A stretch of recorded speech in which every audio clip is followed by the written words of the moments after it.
दोस्तों, एक तरफ एसआईआर को लेकर विरोध प्रदर्शन जारी है तो वहीं दूसरी तरफ चुनाव आयोग का एक और कारनामा सामने आया है।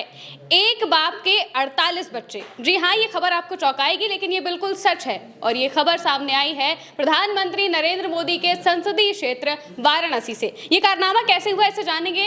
चंद्रकांत जी, आखिर एक बाप के 48 बच्चे, ये नया कारनामा चुनाव आयोग का कौन सा है? देखिए, ये लाइन ही अपने आप में चौंकाती है कि एक बाप के 48 बच्चे हैं, और उनमें आपको हैरत ये जान करके होगी कि कुछ बच्चे तो ऐसे हैं जो एक ही साल में 3-3 बच्चे पैदा हो गए हैं। ये किया है चुनाव आयोग ने। मेरे हाथ में वो मतदाता सूची है, मैं आपको पूरी जानकारी दूंगा कि चुनाव आयोग ने कैसे ये खेल किया है। और ये प्रधानमंत्री नरेंद्र मोदी के संसदीय क्षेत्र वाराणसी में हुआ है, बनारस में हुआ है। कैसे हुआ है, चुनाव आयोग की ये कौन सी मतदाता सूची है, वो मैं आपको बताऊंगा।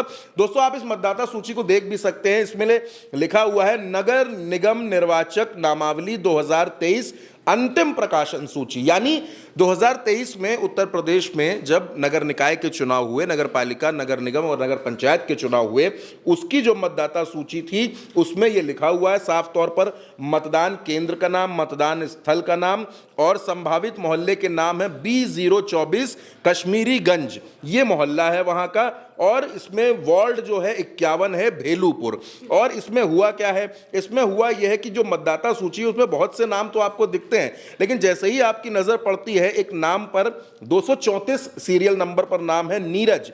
इन नीरज के नीचे नाम है राघव दास। राघव दास के नीचे जो नाम है विजय का नाम है, फिर बनवारी का नाम है। लेकिन इन सब के जो पिता का नाम लिखा हुआ है, जो उसमें एक ऑप्शन होता है पिता, पति या माता का नाम, तो उसमें जो पिता का नाम लिखा हुआ है वो राम कमल दास है। हमें लगा कि ठीक है, राघव दास के पिता राम कमल दास, फिर बनवारी के पिता राम कमल दास, रामदास के पिता राम कमल दास। एक बाप के 4, 5, 6 बेटे हो सकते हैं। लेकिन जब इस सूची को हम देखते हैं तो यहां पर दीनदयाल के पापा राम कमल दास, दामोदर के पिताजी राम कमल दास, इसके बाद योगेश के पिताजी राम कमल दास। और जो उम्र है इन बेटों की, किसी के 49 साल है, 3 बेटे ऐसे हैं जो 47 साल के हैं, 2 बेटे 46 साल के हैं। और इस पूरी सूची में जो सबसे ज्यादा हैरान करने वाली बात है कि राम कमल दास के 2 बेटे ऐसे हैं जिनकी उम्र 72 साल है। ये 48 नाम हैं, एक बाप के 48 बेटे हैं। राम कमल दास के 48 बेटों के नाम इस मतदाता सूची में है जो चुनाव नगर निगम का हुआ वाराणसी में। उसमें भेलूपुर वार्ड में राम कमल दास के 48 बेटों के नाम इस लिस्ट में लिखे हुए हैं। अब जैसे ही ये लिस्ट सामने आई, जैसे ही ये सामने आई तो हंगामा मच गया। विपक्ष ने ये लिस्ट दिखाना शुरू कर दिया कि देखिए प्रधानमंत्री मोदी के संसदीय क्षेत्र में किस तरीके का गड़बड़ झाला हुआ है। आप इसको टाइपिंग एरर भी नहीं मान सकते, ये मिसप्रिंट भी नहीं है, लाइन से नाम लिखे हुए हैं और उनके पिता के आगे राम कमल दास लिखा हुआ है। अब ये बड़ा लिस्ट चौंका रही थी, लोगों का माथा घूम गया कि आखिर ये कैसा हुआ है। तमाम खबरें चलनी शुरू हो गई कि एक बाप के 48 बच्चे, एक बाप के 50 बच्चे, ये कैसे हो गया, एक साल में 3-3 बच्चे पैदा हो रहे थे। तो ये कहानी क्या है, इसके पीछे की थ्योरी क्या है। तो जब इसकी पूरी तफ्तीश की गई तो पता चला कि जो राम कमल दास है, जिनकी तस्वीर भी मैं आपको दिखा रहा हूं, इन राम कमल दास के 48 बच्चे कैसे हैं। दरअसल राम कमल दास एक कथावाचक हैं, एक संत हैं, और ये जो तमाम नाम उसमें आप देख रही हैं, इन लोगों का ऐसा दावा है, और चुनाव आयोग की तरफ से भी जो जानकारी दी गई कि ये सब राम कमल दास के शिष्य हैं। अब अगर शिष्य है तो मतदाता सूची में इनके पिता का नाम होना चाहिए, ये अपने पिता का नाम लिखवाते, लेकिन ये सब राम कमल दास को ही अपना पिता मानते हैं, तो इन्होंने राम कमल दास को अपने एज ए फादर दर्ज करवा दिया। लेकिन मैं ये बात मानता हूं कि वो शिष्य थे, वो उनको पिता मानते थे, उन्होंने नाम लिखवा दिया। लेकिन क्या आप किसी के नाम के साथ इस तरीके से बाप का नाम जुड़ सकता है?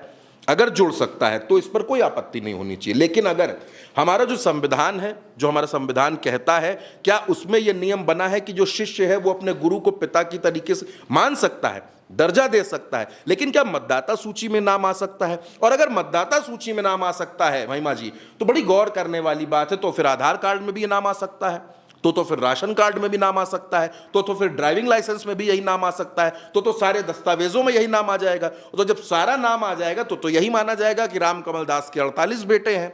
अब चुनाव आयोग की तरफ से कहा जा रहा है कि यह दावा भ्रामक है, यह खबर झूठी है, लेकिन मतदाता सूची हर इंसान के हाथों में, और तमाम वेबसाइट, तमाम खबरें, तमाम खबरिया चैनल इस पर बात कर रहे हैं कि भाई एक बाप के 48 बच्चे कैसे हैं। यह चुनाव आयोग का कैसा कारनामा है, यह चुनाव आयोग ने कैसे कर दिया? क्या चुनाव आयोग ने इस बात की जांच नहीं कि जो बीएलओ वहां पर बने हुए थे उस वार्ड में जो जांच कर रहे थे, उन्होंने ये नहीं देखा कि भाई एक व्यक्ति के 48 बेटे कैसे हो सकते हैं। और हैरत वाली बात यह है कि 48 बेटे, उनकी उम्र बड़ा हैरान करती है। तो क्या यह नियम है, पहली बात, कि कोई शिष्य अपने गुरु को इस तरीके से पिता का दर्जा दे सकता है? और जब वो आधिकारिक तौर पर पिता का दर्जा दे रहे हैं तो रामकमल दास की संपत्ति में इन 48 बेटों का भी अधिकार होगा। कल को रामकमल दास के और शिष्य बनेंगे, 100 शिष्य बनेंगे, 200 शिष्य बनेंगे, तो क्या वो 200 शिष्य रामकमल दास को अपना पिता मान लेंगे, अपना पिता बता देंगे और मतदाता सूची में बिना किसी जांच के, बिना किसी दस्तावेज के ऐसे ही उनके पिता का नाम दर्ज कर दिया जाएगा? देखिए, राहुल गांधी लगातार जिस मतदाता सूची में गड़बड़ी की बात कर रहे हैं, जब वो कहते हैं कि एक पते पर 50 आदमी रह रहा है, एक पते पर 82 वोटर रह रहा है, महिला का नाम है सनाउल्लाह, पति का नाम है अरविंद कुमार और उसकी फोटो भी नहीं है, ये भी बिहार में खेल चल रहा है। बिहार में एक पता तो ऐसा था जहां पर 28-28 लोग रह रहे थे।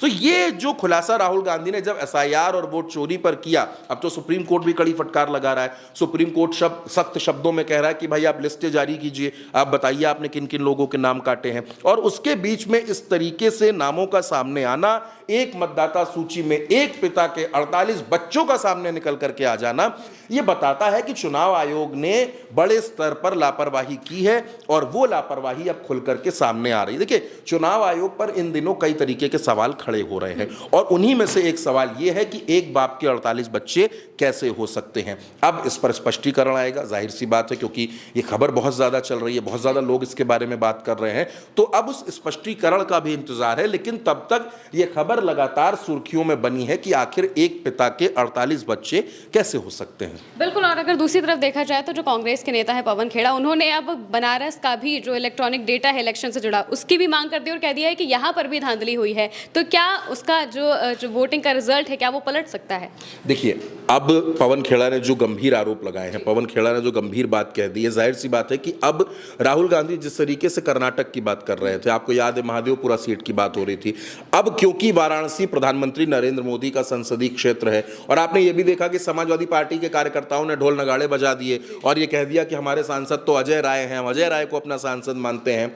जाहिर सी बात है कि अब इस मसले पर कांग्रेस बड़ी तैयारी करेगी और बड़े तरीके से भारतीय जनता पार्टी को इसमें घेरा जाएगा। सदस्यता जाने की बात फिलहाल मुझे ऐसा लगता है कि अभी दूर दूर तक ऐसा नहीं है, लेकिन यह जरूर है कि इसको मुद्दा बनाकर बिहार के चुनाव में भी कांग्रेस उतरेगी और यह मुद्दा बड़ा बनाया जाएगा। बिल्कुल। और जिस तरीके से ये लगातार खबरें इलेक्शन कमीशन के जो डेटा है उसको लेकर सामने आ रही है, एसआईआर को लेकर बिहार में भी नए नए डेटा सामने आ रहे थे। तेजस्वी यादव खुद भी कह रहे हैं कि भाई जो डिप्टी सीएम है उनके पास भी 2 वोटर आईडी कार्ड मिल रहे हैं, इसके अलावा भी बहुत लोगों के पास 2 वोटर आईडी कार्ड मिल रहे हैं। दूसरी तरफ ये जो बनारस से ये जो खबर सामने आती है कि एक ही पिता के 48 बच्चे, ये भी बहुत चौंकाने वाली खबर है और ये दिखाती है कि किस तरीके की लापरवाही इलेक्शन कमीशन जैसी संस्था कर रही है या फिर उसकी तरफ से की जा रही है। अब इसको लेकर जो भी स्पष्टीकरण आएगा, जो भी बातें सामने आएंगी, वो भी हम आपके सामने जरूर रखेंगे। फिलहाल के लिए मेरे साथ इतना ही। आप देखते रहिए उल्टा चश्मा यूसी।